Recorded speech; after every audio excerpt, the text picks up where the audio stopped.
మాజీ మంత్రి హరీష్ రావు మాట్లాడుతున్నారు. ఇప్పుడు లైవ్ చూద్దాం.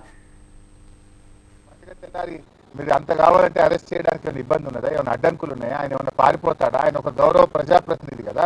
అంటే ఇప్పటికైనా పోలీసులకు నేను డీజీపీని కొడతా ఉన్నా, మీరు పోలీసులకు ఒక డైరెక్షన్ ఇవ్వండి.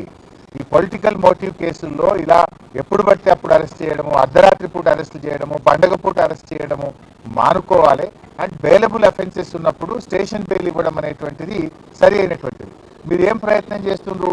రేవంత్ రెడ్డి గారి ప్రభుత్వం కౌశిక్ మీద అక్రమ కేసులు బనాయిస్తూ 28 కేసులు ఉన్నాయి, ఇతని రిమాండ్కి పంపాల్సిందే అని మాట్లాడుతున్నారు. ఎవరు పెట్టింది 28 కేసులు? రేవంత్ రెడ్డి ప్రభుత్వం రాకముందు కౌశిక్ రెడ్డి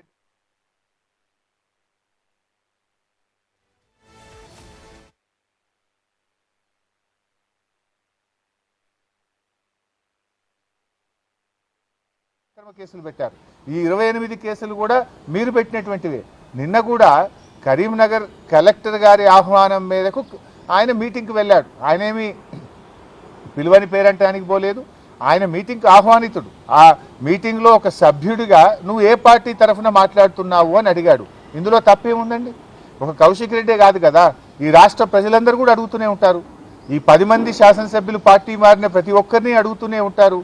ఇప్పుడు ఆ మీటింగ్లో సంజయ్ గారు నేను బీఆర్ఎస్ పార్టీ బట్టలిప్తా అని మాట్లాడితే డెఫినెట్గా అడుగుతారు కదా, నువ్వు గెలిచిందే బీఆర్ఎస్ పార్టీ మీద, నువ్వు బీఆర్ఎస్ పార్టీ గుర్తు మీద, కారు గుర్తు మీద కేసీఆర్ గారు బొమ్మ పెట్టుకొని గెలిచి బీఆర్ఎస్ పార్టీ బట్టలిప్తా అన్నప్పుడు నువ్వు ఏ పార్టీ తరఫున మాట్లాడుతున్నావు అని కౌశిక్ రెడ్డి అడగడంలో తప్పేముంది? ఇది కౌశిక్ రెడ్డి ఒక్కడే కాదు, రాష్ట్రంలో ప్రజలందరూ అడుగుతూ ఉంటారు. నిజంగా డెఫినెట్గా కౌశిక్ రెడ్డి ప్రశ్నించడంలో తప్పు లేదు. అంత మాత్రాన ప్రశ్నిస్తే 3 కేసులు పెట్టారా? ఒక సంఘటన మీద, ఒక ఇష్యూ మీద 3 డిఫరెంట్ ఫిర్యాదులు ఇచ్చి 3 కేసులు నమోదు చేయడంలోనే మీ ఆతృత కనబడతా ఉంది, మీ యొక్క కక్ష సాధింపు చర్యలు కనబడతా ఉన్నాయి. ఒకే కేసులో 3 ఎఫ్ఐఆర్లు పెట్టి ఆ రాత్రిపూట అరెస్ట్ చేసి రాత్రంతా పోలీస్ స్టేషన్లో పెట్టడంలోనే ఇది కేవలం రేవంత్ రెడ్డి గారి ప్రోద్బలంతో, రాజకీయ ప్రేరేపితంగా, కుట్రతో ఒక్కరోజైనా కౌశిక్ రెడ్డిని జైల్లో పెట్టాలనేటువంటి ఒక పగ ప్రతీకారంతో జరిగినటువంటి అరెస్టే తప్ప ఇంకోటి కాదు. ఇవాళ న్యాయస్థానాల మీద మాకు నమ్మకం ఉంది. న్యాయస్థానం కౌశిక్ రెడ్డి గారికి ఈరోజు బెయిల్ ఇవ్వడం చాలా సంతోషం. సో ఐ అపీల్ డీజీపీ గారు, ఇటువంటి చర్యలు ఇప్పటికైనా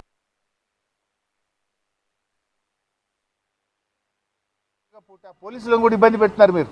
పాపం పోలీసులు కూడా పండుగ పూట కూడా వాళ్ళకి టెన్షన్లు పెట్టి పోలీసులను కూడా నిద్ర లేకుండా చేసి పోలీస్ వ్యవస్థను, మీ కింది స్థాయి పోలీస్ అధికారులను, ఉద్యోగులను కూడా మీరు ఇబ్బంది పెడతా ఉన్నారు.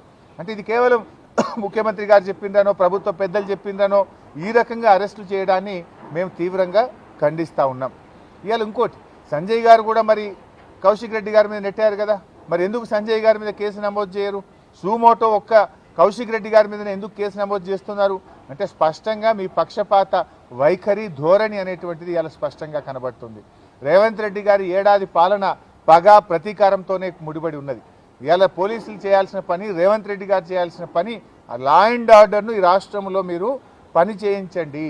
అసలు పోలీసులు తమ పని తాము చేసుకోకుండా ప్రతిరోజు ఏదో ఒక నాయకుడి మీద, సోషల్ మీడియా యాక్టివిస్టుల మీద కేసులు పెట్టి అసలు లా అండ్ ఆర్డర్ గాలికి వదిలేసినారు. ఏం జరుగుతుంది? రాష్ట్రంలో 23% క్రైమ్ రేటు పెరిగింది.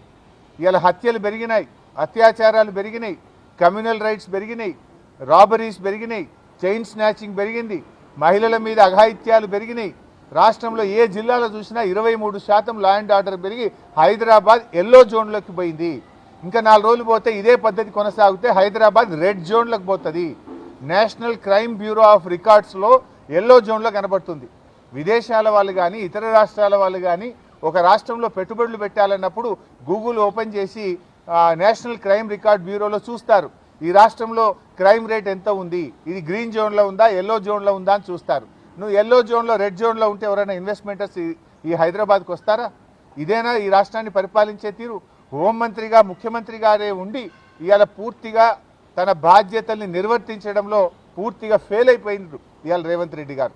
సో ఇప్పటికైనా మానుకోండి, ఈ కక్షపూరిత రాజకీయాలు మానుకొని పరిపాలన మీద దృష్టి పెట్టాలని చెప్పి రేవంత్ రెడ్డి గారికి, వారి ప్రభుత్వానికి హితవు పలుకుతా ఉన్నాం. ఆ స్పీకర్ గారు అసలు చర్యలు తీసుకోవాల్సింది సంజయ్ గారి మీద కదా. ఇలా సంజయ్ గారు ఓపెన్గా నిన్న మీటింగ్లో ఏం చెప్పారు కరీంనగర్లో?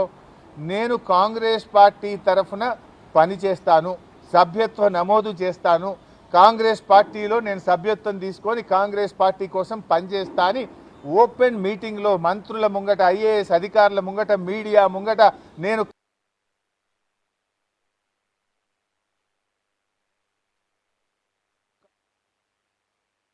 మా యొక్క డిఫెక్షన్ పిటిషన్ సంవత్సరం నుంచి పెండింగ్లో ఉంది.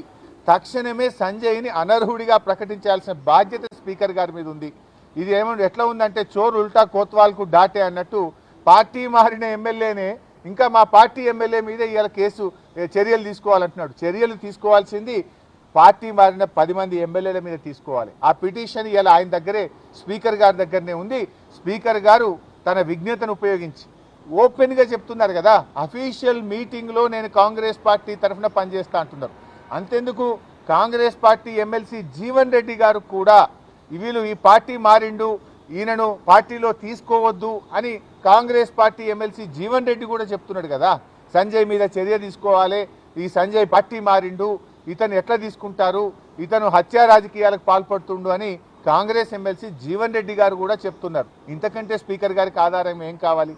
అటు కాంగ్రెస్ ఎమ్మెల్సీ చెప్తున్నాడు, స్వయంగా పార్టీ మారిన సంజయ్ కూడా నేను కాంగ్రెస్ పార్టీ కోసం పనిచేస్తానని మాట్లాడుతుంటే ఇది open shut and mouth case. Speaker గారు తక్షణమే వీళ్ళను ఇవాళ అనర్హత వేటు వేయాలని చెప్పి డిమాండ్ చేస్తున్నాం. ఇన్ఫ్యాక్ట్ బీఆర్ఎస్ పార్టీ కూడా సుప్రీంకోర్టులో కూడా పిటిషన్ వేశాం. హైకోర్టులో అనర్హత పిటిషన్ పెండింగ్లో ఉండడం ఆలస్యంగా అవుతుంది కనుక సుప్రీంకోర్టులో సర్వోన్నత న్యాయస్థానంలో కూడా వేశాం. మాకు విశ్వాసం ఉంది, గతంలో సుప్రీంకోర్టు కొన్ని రాష్ట్రాల స్పీకర్లను 3 నెలల్లోగా అనర్హతపై నిర్ణయం తీసుకోవాలని డైరెక్షన్ ఇచ్చింది కనుక సుప్రీంకోర్టు నుంచి మాకు న్యాయం జరుగుతుందనే నమ్మకంతో మరి సుప్రీంకోర్టులో కూడా బీఆర్ఎస్ పార్టీ తరఫున కేసు వేయడం జరిగింది. త్వరలోనే సుప్రీంకోర్టు నుంచి కూడా ఆదేశాలు వస్తాయి, న్యాయం నిలబడుతుంది, అనర్హత వేటు వీరి మీద పడుతుందనే నమ్మకం మాకుంది. Thank you. కౌశిక్ రెడ్డి గారు ఏం మాట్లాడారు బ్రదర్? ప్రజల పక్షాన్ని అడిగాడు కదా. నేను బీఆర్ఎస్ పార్టీ బట్టలిప్తా అని డాక్టర్ సంజయ్ గారు మాట్లాడితే నువ్వు గెలిచిందే బీఆర్ఎస్ పార్టీ మీద, నువ్వు గెలిచిందే కారు గుర్తు మీద, నువ్వు గెలిచిందే కేసీఆర్ బొమ్మ పెట్టుకొని నువ్వు ఏ పార్టీ తరఫున మాట్లాడుతున్నావని కౌశిక్ రెడ్డి గారు అడిగారు. దానికి ఆయన సమాధానం చెప్పాలి కదా. ముందు రెచ్చగొట్టింది సంజయ్ గారు, బట్టలిప్పుతా అనే మాట ఆయన ఎట్లా మాట్లాడతాడు? నిజంగా నిజాయితీ ఉంటే నీకు రాజీనామా చేయి, ఎమ్మెల్యేగా రాజీనామా చేసి నువ్వు ఉప ఎన్నికల్లో కాంగ్రెస్ పార్టీ తరఫున గెలిచి అప్పుడు మాట్లాడితే దానికి ఒక శాంటిటీ ఉంటుంది. బీఆర్ఎస్ పార్టీ కారు గుర్తు మీద గెలిచి బీఆర్ఎస్ పార్టీనే మరి బట్టలిప్పుతా అని మాట్లాడినప్పుడు సహజంగానే మరి ఒక కార్యకర్తగా, ఒక బీఆర్ఎస్ పార్టీ ఎమ్మెల్యేగా కౌశిక్ రెడ్డి ఆయనను ప్రశ్నించాడు. దాంట్లో తప్పేముందండి? Thank you.